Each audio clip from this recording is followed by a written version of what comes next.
Let's bring in Congresswoman Claudia Tenney, Republican, New York State.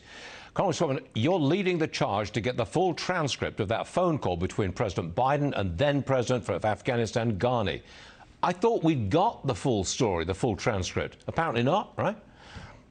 Yeah, we'd like to see the whole thing. I mean, I just want to point out to your listeners and viewers, this is a course of conduct by the Biden administration, and particularly President Biden, starting with an arbitrary date of September 11th, with pushback from Republicans and Democrats alike. They moved it to another arbitrary date of August 31st, and then the Taliban drew a line in the sand.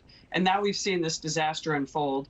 And President Biden never went to Congress or any of the committees of jurisdiction to get permission to withdraw the troops, and used an arbitrary waiver form to claim that he didn't even have to do that because there were no American citizens in harm's way, and it was a security issue so deep that he could talk to President Ghani, or Ashraf Ghani, but he couldn't talk to the U.S. Congress under a statute, Section 1215 of the last NDAA. So there's so many things going on here that we need to see, and I think a lot of that will be revealed in the entire transcript. Do you think the president is up to the job?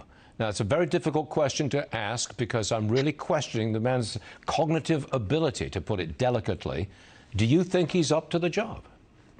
Absolutely not. We've seen this actually, not just on the cognitive level. We've seen his struggles there, his inability to put sentences together, poor decision making, a level of arrogance I've never seen in a president, lack of empathy, the callousness that has been translated all the way down to what you've seen with the Secretary of State and the inability to get innocent Americans and Afghan citizens out. Claudia, and then the audacity of the administration to say that these people don't want to leave.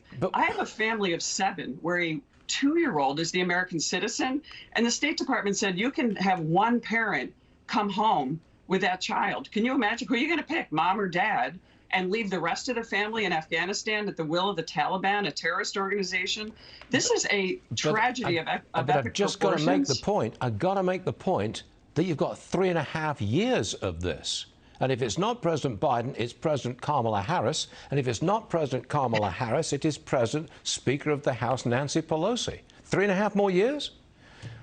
This is a grim view of what we've got. But look at this is, as Peter Doocy just said, they're trying to avoid discussion of this. I don't know. At least I would say that Kamala Harris, though, I think she's not ready for the job. I don't think you could maybe argue that she had cognitive disability, and we know that those are things that Biden has.